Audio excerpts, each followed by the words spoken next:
Dragon fruit കൊണ്ട് ഒരു നല്ല പായസം ഉണ്ടാക്കാം. ഡ്രാഗൺ ഫ്രൂട്ട് എടുത്ത് ഒന്ന് അരച്ച് വെക്കണം.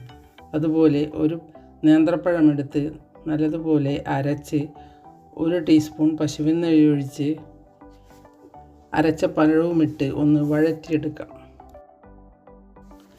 പഴമൊന്ന് നല്ലതുപോലെ വഴറ്റിയെടുക്കണം. ഇനി അതിലേക്ക് അരച്ച ഡ്രാഗൺ ഫ്രൂട്ട് ഒഴിച്ചു കൊടുക്കാം.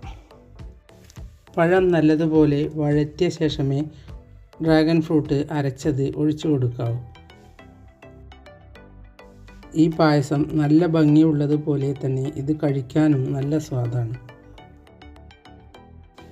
ഇനി എല്ലാം ഒന്ന് നല്ലതുപോലെ ഇളക്കി കഴിഞ്ഞാൽ അതിലേക്ക് 1 കപ്പ് പശുവിൻ പാൽ ഒഴിച്ചു കൊടുക്കാം.